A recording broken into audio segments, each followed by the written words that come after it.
Hey everyone, welcome to today's video. We're the Dimitrov-Boulay piano duo. My name is Dmitry Dimitrov. My name is Elvira Boulay. In today's video, we wanted to talk to you a little bit about difficult passages. And not only to talk about them, we are actually barely going to talk about them. We want to show you, most importantly in the video, we want to show you an exercise, actually two exercises that you can do that are going to improve your difficult passages. When we talk about difficult piano passages, we encourage all of our clients, all of our students to always combine musical and technical approach when you're solving something. So you are not focused only on the technical aspect of a passage, but you're also focused on the musical aspect.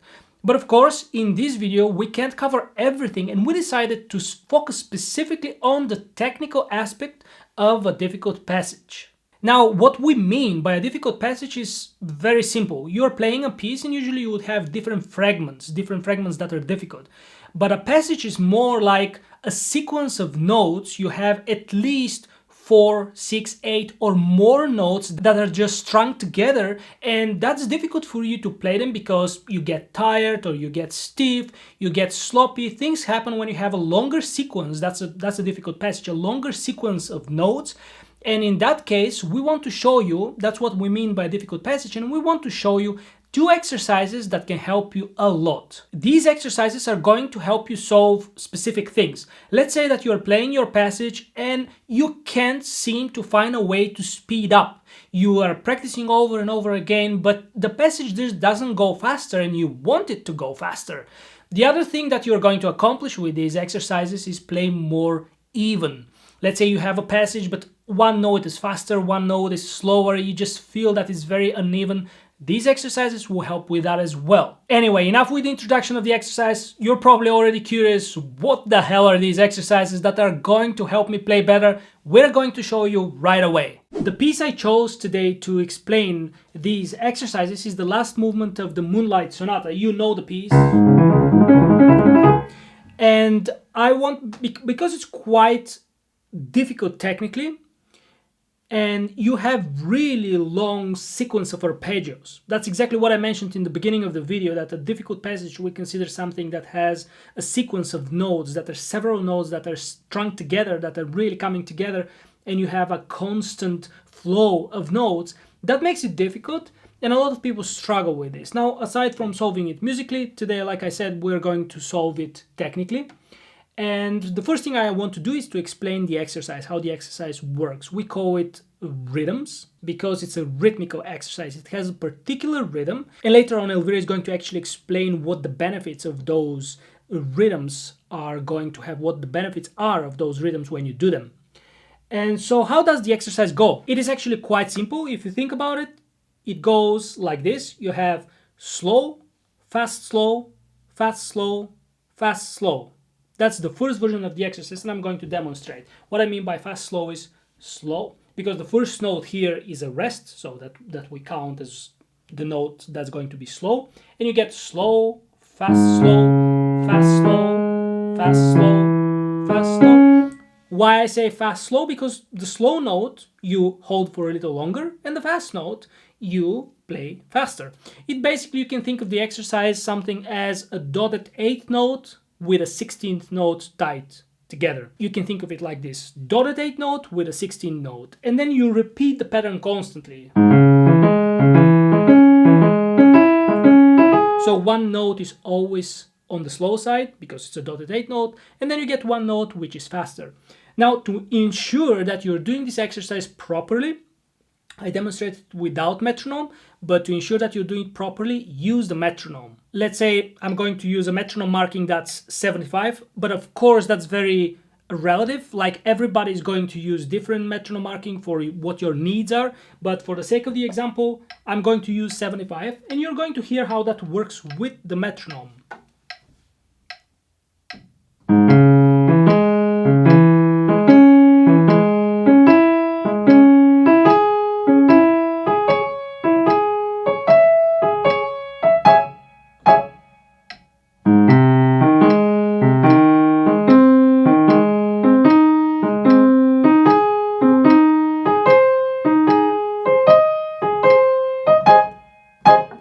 As as you can see, that every tick of the metronome comes together with every slow note I have, because I said slow and fast notes. So every tick of the metronome comes together with the dotted eighth note. And then you have to adjust and you have to play the fast note and arrive on the next dotted eighth note together with the metronome. Listen again. So with every slow note, so you have slow, fast, slow, fast, slow, fast, slow, fast, slow, fast, slow. You don't want to have something like this. That's even, right? All the notes are equal. You don't want all the notes to be equal.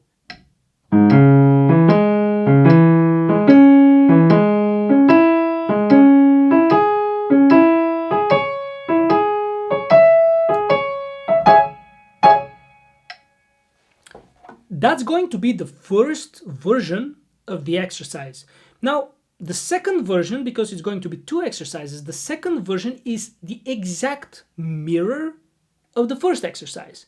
The first exercise was slow, fast, slow. The second exercise is going to be fast, slow, fast, slow, fast, slow, fast, slow. So we get a 16th note together with a dotted eighth note. That actually is very common in music.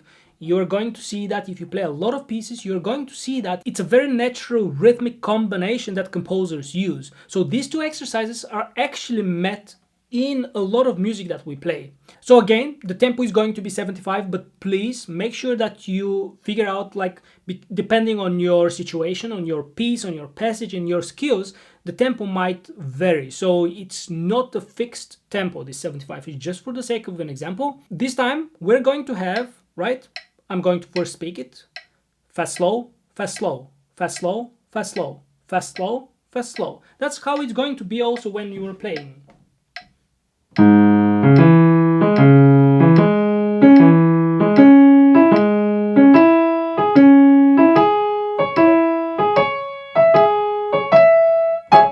As you can see, now again the metronome comes together, every tick of the metronome comes with the slow note, but this time the slow note is the second note on the sheet music. Now, I think what could make it very easy for you is that you just mark with a pencil or whatever, you just mark where your slow note is when you're doing that exercise, and then for another passage or the same passage, remove that or have two different copies, whatever, just be creative and write with a pencil again, where does the metronome come? Where do you have to hear the metronome on which note? So when the first version, you have to hear it on the first note, and in the second version of the exercise, you have to hear the metronome coming together with every second note you play. Feel free to start the exercise without the metronome, of course, just to understand it and feel that you have one note that's faster and one note that's slower. Or like I said, the most important, remember the rhythmic group of dotted eighth note with a 16th note or 16th note combined with a dotted eighth note. That's when you understand this, when you know this rhythm, the exercise is going to be easy to do.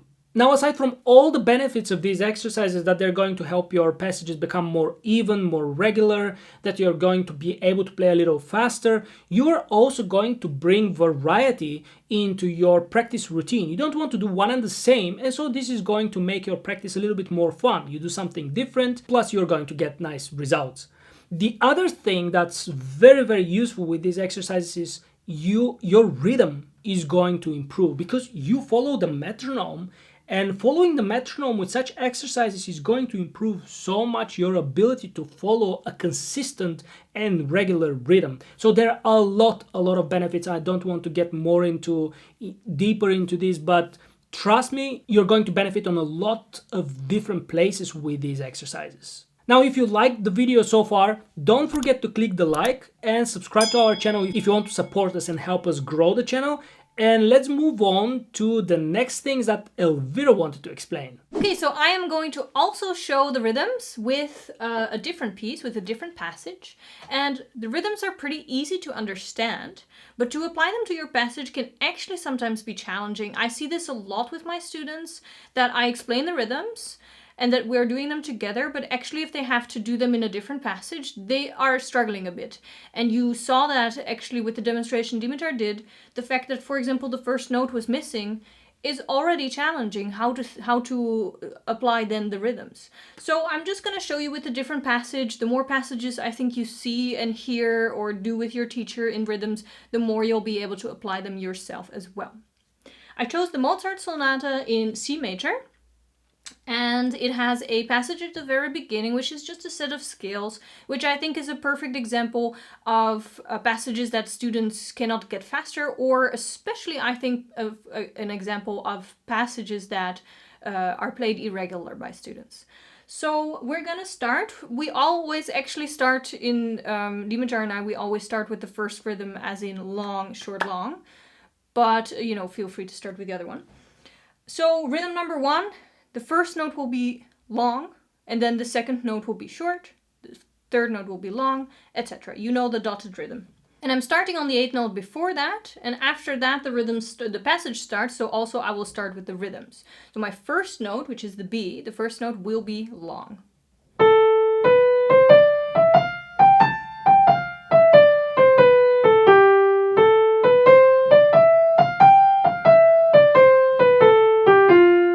Stop here, but if you are practicing this at home, do the entire passage until this bar. Okay, and then I'm going to do the other way around. So instead of the B being the long note, the B is going to be the short note, and the C after that is going to be the long note. I'm again going to start on the note before that because that's the start of the passage, so I feel comfortable starting there.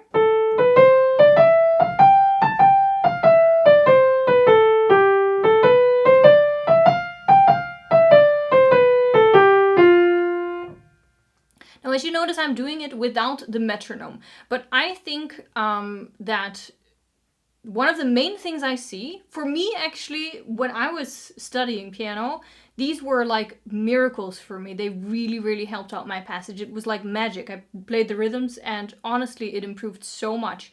But I mainly see people doing your rhythms really, really sloppily, either wrong notes, wrong fingering, wrong rhythm, or inconsistent rhythm.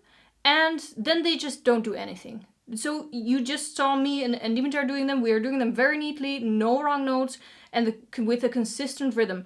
So I would absolutely advise that you use the metronome, especially in the beginning. And you can do it on and off. You can do it once with metronome, once without metronome. And the most important thing is that your long notes are always the same length and your short notes are always the same length. And the most common mistake I see people make is that their notes are just random. Longer notes are longer sometimes, short notes are sometimes faster, sometimes slower. That's not the purpose of the rhythm, and it will not do anything to help you. You're just wasting your time. So there's one more thing I wanted to tell you actually about the rhythms, which makes them a really great way to build up speed. So building up speed, as you've experienced, probably can build up a lot of tension as well. And that's actually something we really try to avoid. You don't want to have speed with tension. And I think one of the great things about the rhythms is that you always have a long note. And the purpose of this long note is to rest on it, which means that even though you're building your reactions to be very fast, you always have a rest note. You always have a place to relax. And talking about speed, you can also speed up your rhythms. So for example, I just did them quite slowly, but we can also speed them up.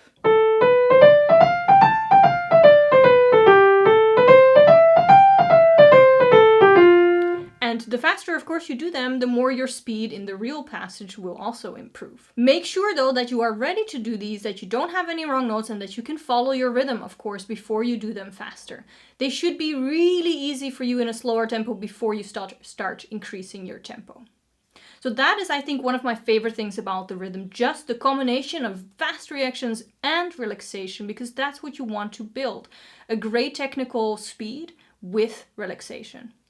Now, the final thing I think is one of the benefits of the rhythms as well, as you're noticing this is a technical exercise with just lots of advantages to it, is your muscle memory. Because doing these exercises and also your brain grouping your notes into different groups actually really helps you memorize the piece. So lots of benefits, as you see. I would say absolutely give it a try. If it's difficult for you to apply it to your own passage, don't hesitate to contact us or ask your teacher, of course. Now let's get back to the video. Well, this is what we wanted to share with you in this week's video, and we hope that you enjoyed it. If you enjoyed the video, please give it a thumbs up. That will help us out very much. And if you're not subscribed yet, don't forget to subscribe. Also, if you're actually struggling with your passages and after watching this you want to apply the rhythms, feel free to experiment. And if you're not succeeding, because actually it is a bit difficult the first time you do the rhythms on your own passage, feel free to leave us a comment, feel free to contact us in any way, and we'll help you out with that. After you like and subscribe here, don't forget that you can follow us on Instagram as well. We try to upload there very regularly different pieces that we play or different little tips that we have for you. So our name on Instagram is the same like our YouTube channel, Dimitrov Boulay. Also, the concerts are starting again in the Netherlands. So if you're living in the Netherlands and you want to come see us play, check out our agenda, our schedule on our website. Thank you so much for watching and see you next time.